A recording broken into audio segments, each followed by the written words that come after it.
ನಿಂತ್ಕೋ.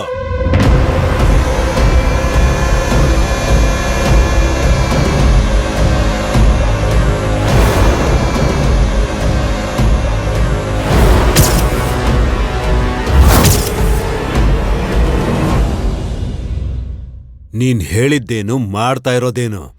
ನಾನೇನ್ ಹೇಳಿದ್ದೆ? ಅಮ್ಮ ಅವ್ರಿಗೆ ಪಾತ್ರೆ ತೊಳಿತೀನಿ ಅಂತ ಹೇಳ್ದೆ, ಅದನ್ ಮಾಡಾಯ್ತಲ್ಲ. ನೀನ್ ಬೇರೆಯವ್ರಿಗೆ ಹೇಳಿರೋದ್ರ ಬಗ್ಗೆ ನಾನು ಕೇಳ್ತಾ ಇಲ್ಲ.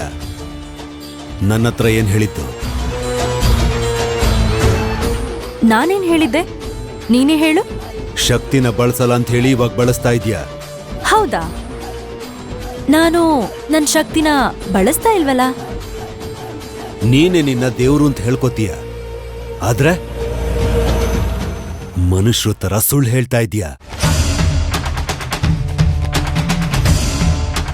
ಸರಿ, ಆಯ್ತು. ನಾನ್ ಯಾವ ವಿಷಯದಲ್ಲಿ ನನ್ ಶಕ್ತಿನ ಬಳಸಿದ್ದೀನಿ?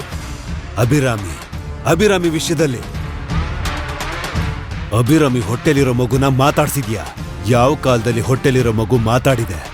ಓ, ಅದು ನಾನ್ ನಿನಗೆ ಮಾತ್ ಕೊಡೋಕ್ಕಿಂತ ಮುಂಚೆ ಮಾಡಿರುವಂತ ಕೆಲ್ಸ. ಆದ್ರೆ ಅದ್ರ ಪ್ರಭಾವ ನಿನಗೀಗ ಗೊತ್ತಾಗ್ತಾ ಇದೆ. ಅದು ಸಾಮಾನ್ಯವಾದ ಮಗು ಅಲ್ಲ, ನಿನ್ನ ಸಂಹಾರ ಮಾಡೋಕೆ ಅಂತಾನೆ ಜನ್ಮ ತಾಳಿ ಬರ್ತಾ ಇರೋಂತ ಮಗು.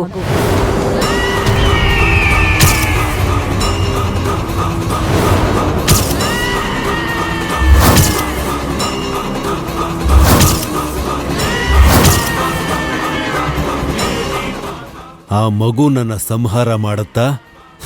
ಇಲ್ಲ, ನಾನೇ ಅದನ್ನ ವಧೆ ಮಾಡ್ತೀನಿ ಅನ್ನೋದನ್ನ ಸಾಮ್ಯ ಹೇಳುತ್ತೆ. ಈಗ ಅದ್ರ ಬಗ್ಗೆ ಮಾತಾಡೋದು ಬೇಡ.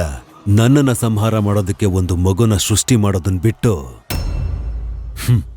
ನೀನ್ ಕಾಪಾಡ್ಕೋ.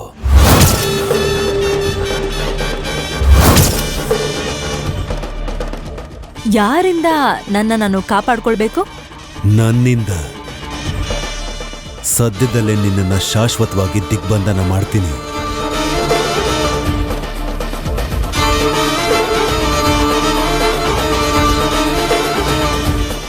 ನೀನು ಮಾತಾಡ್ತಾ ಇರೋದು ಮಹಿಷಾಸುರ ಮರ್ದಿನಿ ಹತ್ರ.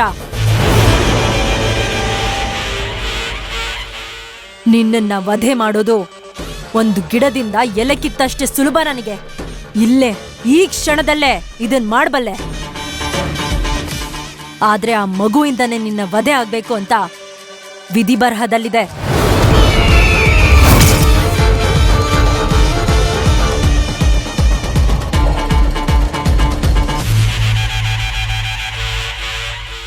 ಅಭಿರಾಮಿ ಹೊಟ್ಟೆಲ್ ಬೆಳೀತಿರೋ ಮಗು ದೇವ್ರ ಇಲ್ಲ ದೇವನ?